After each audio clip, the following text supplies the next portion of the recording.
যারা নির্বাচন চায় তাদের অবস্থান, এবং তার বিরুদ্ধে অবস্থান যদি এনসিপি, জামায়াত ইসলাম বা কেউ কোনো গোষ্ঠী নেয়, তাহলে মাঠে যে পরিস্থিতি তৈরি হবে তার ফলে নিশ্চিতভাবে পতিত ফ্যাসিবাদ ফেরত আসবে, অথবা ক্ষমতা অন্য কোনো কেন্দ্রে গিয়ে পড়বে। ফেব্রুয়ারিতে নির্বাচন হবে প্রধান উপদেষ্টা যেদিন বললেন, তার বহু আগে থেকে আমি একদম স্পষ্ট করে বলে আসছি, ফেব্রুয়ারির মধ্যে নির্বাচন হবে এবং হতেই হবে।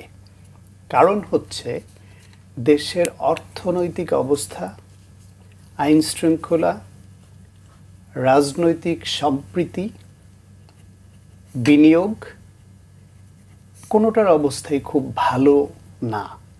ভালো না বলে দেশকে একটা স্থিতিশীল অবস্থায় আনার জন্য নির্বাচনের বিকল্প নাই। এবং একটি জনগণ দ্বারা নির্বাচিত জনপ্রতিনিধিদের সরকার দায়িত্ব নিলে তখন তার টাইম ফ্রেমটা যখন হয়, সেই সময়টা ধরে এবং ওই সরকারের পলিসিটা বোঝা যায় তখন যে তারা কোন লাইনের, তাদের পলিসি কি, তারা কোন দিকে বেশি মনোযোগ তাদের, সেই অনুসারে বিনিয়োগকারীরা আসে, তারা ইনভেস্ট করে, তাদের তো একটা হিসাব থাকে। বিনিয়োগ হলে কর্মসংস্থান হয়। এই যে ছাত্র জনতার যে অভ্যুত্থানটা হলো, এই অভ্যুত্থানের শুরুটা কিন্তু ছিল তাদের চাকরি প্রাপ্তির নিশ্চয়তা নিয়ে, যে মেধার ভিত্তিতে তারা চাকরি পেতে চেয়েছিল। এখন এই যে 1 বছর কেটে গেছে, আরও 6 মাস পরেও যদি ফেব্রুয়ারিতে ইলেকশন হয়, তাহলেও আপনার এর মধ্যে কোনো কর্মসংস্থান তো হলো না, হয়েছে। সুতরাং দেশকে এগিয়ে নিতে হলে একটি নির্বাচিত সরকারের মাধ্যমে দেশ পরিচালনার বিকল্প নাই। এখন এই ক্ষেত্রে গত 2-1 দিনের মধ্যে আপনার গুরুত্বপূর্ণ কয়েকটা শিফটিং আছে দেখবেন। প্রধান উপদেষ্টা তো ঘোষণা করেছেন যে ফেব্রুয়ারিতে রোজার আগেই তিনি ঈদের উৎসব উপহার দিতে চান নির্বাচনের মাধ্যমে। সরকারের তরফ থেকে খুব গুরুত্বপূর্ণ ব্যক্তিরা নিয়ে তেমন কোনো কথা আর বলেননি। একদিন আগেই প্রেস সচিব, তিনি অত্যন্ত সরকারের প্রধান উপদেষ্টার ঘনিষ্ঠ তো বটে এবং খুব প্রভাবশালী, অনেক সময় তাকে ধরা হয় অনেক উপদেষ্টাদের থেকেও বেশি প্রভাবশালী। তিনি বলছেন যে কোনো উপায়ে ফেব্রুয়ারিতে ইলেকশন হবে।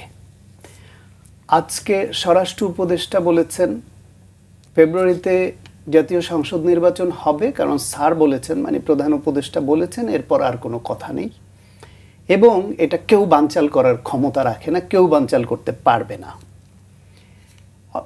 এই দিকে আবার উল্টা দিকে দেখেন, জামায়াত ইসলামের পক্ষ থেকে বলা হচ্ছে যে পিআর পদ্ধতিতে, মানে তারা কিন্তু নিম্নকক্ষ উচ্চকক্ষ দুইটাই পিআর পদ্ধতিতে চায়। পিআর পদ্ধতিতে নির্বাচন হবে, তাতে কেউ নির্বাচনে আসুক বা না আসুক, পিআর পদ্ধতিতেই হতে হবে, তাতে এতে কেউ সায় দেখ বা না দেখ, মানে তারা একা চাইলেও পিআর পদ্ধতি হতেই হবে। এনসিবির পক্ষ থেকে তারা বলছে নির্বাচন হবে না ফেব্রুয়ারিতে। এখন এই যে হবে না, পিআর পদ্ধতি ছাড়া হবে না এবং হবে, এই বিভিন্ন যে মত আছে, এর মধ্য থেকে সরকারের অবস্থান হচ্ছে এই মুহূর্তে নির্বাচন করা। বিএনপি সহ বেশ কিছু রাজনৈতিক দলের ইচ্ছা এবং তাদের দাবি নির্বাচন হওয়া। তাদের দাবি ডিসেম্বরে ছিল, পরে প্রধান উপদেষ্টা ফেব্রুয়ারি বলাতে তারা ফেব্রুয়ারিতে অ্যাগ্রি করেছেন তারা।